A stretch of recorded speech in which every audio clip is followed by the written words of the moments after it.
From a potential Jonathan Majors comeback to AI movies and an eye-catching appointment to the AMPTP, in this video, I'm breaking down all of the major arts and entertainment news that transpired in the month of March.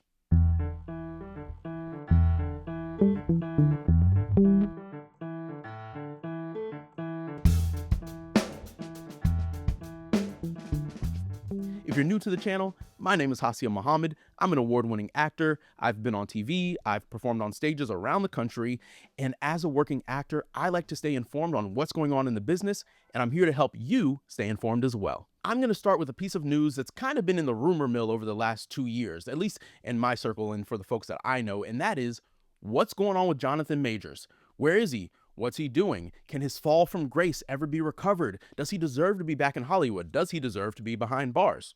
Well, this month, Jonathan Majors spoke out publicly for the first time since his sentencing in December of 2023, where he was convicted of 1 count of misdemeanor third-degree assault and 1 count of second-degree harassment of his ex-girlfriend, British dancer Grace Jabari. Before his sentencing, Jay Majors was on a roll. I mean, my man had an Emmy nomination for Lovecraft Country. He just wrapped Defy Bloods with Spike Lee. He had just been cast as King the Conqueror in the Marvel Cinematic Universe, the biggest cinematic universe that exists. Okay, there's not that many cinematic universes, but Marvel's is the biggest one, and he was cast as the lead villain in it. Huge. And not only that, but he was beginning an Oscar campaign for indie drama Magazine Dreams, for which a lot of critics were saying this may be Jonathan's opportunity to win an Academy Award. Magazine Dreams was picked up by Briarcliff Entertainment and hit theaters March 21st. So if you like, you can go catch a screening of this now controversial film, not for the content, but for who's behind the content. Yeah, and we've seen a lot of stars kind of dealing with controversy lately. It's not working out so well for Snow White. It didn't work out for DC's The Flash. We'll see how it does with Magazine Dreams. We will see. Is this film going to mark the return of Jonathan Majors? Will Hollywood accept him? Will audiences accept him? Only one way to find out. We got to wait and see. Number 2. Greg Hessinger, former executive director of the Screen Actors Guild, has been named the chief executive of the AMPTP, the Alliance of Motion Pictures and Television Producers. When I saw this headline, I literally did a double take. I was like, wait, so you were the head of SAG, and now you're the head of, weren't we just fighting with them during the strike? We just had a strike with them, and you, right? So at first I was like, oh, my man's flipping sides. Let's see what this is about. I did some digging, and basically Hessinger's new role at the AMPTP will be to take responsibility for negotiating dozens of labor agreements on behalf of the major Hollywood studios. The contracts with the Directors Guild of America, the Writers Guild of America, and SAG-AFTRA are up for bargaining next year. So this is big. He's going to have his hands full immediately. Now, Duncan Crabtree Ireland, the chief negotiator for SAG-AFTRA, who, if you're in SAG, you got a million emails from him during the strike, he said in a statement that we look forward to productive bargaining with him as we continue to represent and advance the interests of all performers. That kind of sounds like I'm being nice because I'm being nice and I'm being cordial. I think best case scenario, like let's be optimistic, that this is great news because we have someone who's been on both sides of the table and understands what each party really wants and can maybe lobby for their interests and find some kind of collaboration and coalition between the two parties, right? He's been on the side negotiating for SAG-AFTRA, and now he's going to be on the side negotiating for the studios.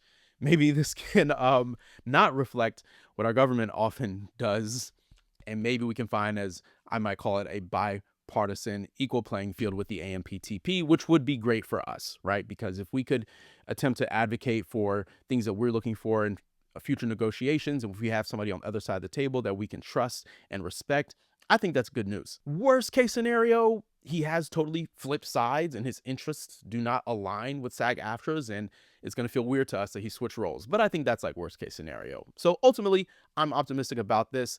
And considering how poorly the strike went on a lot of fronts, I think this is a signal for good news. And rounding out the news from this month with something I don't think enough people are talking about, AI movies are here. Staircase Studios AI, founded by Hollywood producer Puya Shabazian, is a new startup film, TV, and gaming studio that dropped a trailer this month for a film titled The Woman with Red Hair, a movie that's been made with AI technology. Now, this studio, they say that their aim is to make high-quality films at a fraction of a cost. that it takes for a major studio to make a film, they're talking about budgets at under $500,000, which is huge. I mean, that's cheaper than like some of the most notable indie movies that we're all familiar with, right? I mean, Anora this year had a budget of, I think, 6 million.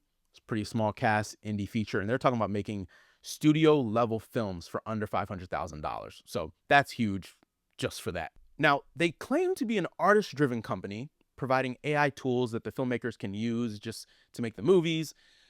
I watched the trailer and it's not what I was expecting. It's weird. There are actors who are essentially doing voiceover that the AI is then interpreting to make a visual image. Actors are like kind of in the booth, they're wearing headphones, they're reading the script, and they're acting. But then over here on a separate screen, AI is developing images and has created an image of what this actor's character looks like and how it moves and how it makes expressions based on what it's getting from what the actor is saying. And of course, I believe that there's assistance from the filmmakers behind the camera that I can't see and I don't know what their jobs are, so I can't speak to that. But the AI is essentially being used to spit out multiple options for the visual effects. So they showed a few options where it's like, it can look like anything from a fully animated, like Pixar type movie to something that looks close to live action. Like you can still tell it's AI, right? But it looks closer to real life. I'm kind of torn on whether or not this is good or bad news. On one hand, just hearing about it, AI movie studio making like completely AI movies sounds like bad news. That sounds horrible. But there's a couple of more details that I think deserve some discussion, right? Like one, these scripts are not written by AI. The scripts are being bought from the WGA's Blacklist, which are a collection of scripts from the Writers Guild of America, from their writers, scripts that haven't been greenlit, that nobody else wants to buy. This company is going in and they're buying them according to the union rates. So these writers are getting paid what their contracts say they should get paid, whether an AI studio is producing it or whether Disney or Universal is producing it, right? So that's great for the writers because a lot of these scripts would probably just go unpurchased and there's the work of those artists gone down the drain, essentially. Yeah. My other thought is that inevitably AI is going to replace certain jobs. Like they can say that this is an artist-centric framework and model for making movies, but ultimately you're replacing a lot of people's jobs. What about the costumers who would have to dress the actors? What about the set dressers? What about the location folks? What about the stunt coordinators and stunt performers? The list goes on. Right? You just watch any major studio film of the last 5 years and watch the credits roll and think about how many of those jobs are going to be replaced if an AI computer is the one doing the interpreting and the world building. Again, I'm not trying to take away from the filmmakers that are working on the film. There are human beings behind these movies, but the AI is doing a lot of the lifting. Let's be honest. And it's doing so much lifting that the studio says it's aiming to produce more than 30 projects in the next 3 to 4 years with photorealistic results, as they say. So they're looking to crank out major numbers in terms of movies that are being produced for under $500,000 a piece. The AI is doing a lot of lifting here. Okay. To me, I think it's a little disingenuous to say it's artist centric. Now, the other piece of the pie is that, look, guys, AI is here. It's here to stay. It's not going anywhere. We can boohoo and cry about it and, oh, woe is me. Or we can get with the program, get with the tech advancements before we get left behind. Yeah, let's see where we fit into this mold and how we can use these tools to further our own careers. We've seen some major stars, lend their voices to animation projects in the past, but ultimately, I think this may be a way for actors who aren't as big of stars to get their foot in the door and make something happen for themselves, because we're not seeing literally that actor's face on screen. And so it's not going to be that face that's necessarily drawing people to the movies or to watch it on streaming, etc. Again, like I said at the top, I'm torn. Is this good news? Is this bad news? I'm not sure yet. Curious to hear your thoughts. Drop a comment down below this video. I'm really curious to see what you guys think. All right, that's it for the month of March. Like I said, a lot written down that I don't think enough people are talking about, but hopefully this helps you to stay informed and maybe you can have conversations with those in your circle to see where you stand on some of these issues. How do you feel about Jonathan Majors and what he's been involved with and him coming back and being able to work in Hollywood again? How do you feel about somebody switching sides of the table, going from SAG-AFTRA to the AMPTP, who we were just battling with and who a lot of people lost a lot of money over and still are trying to recover from in the actor strike? And how do we feel about AI movies? Yeah.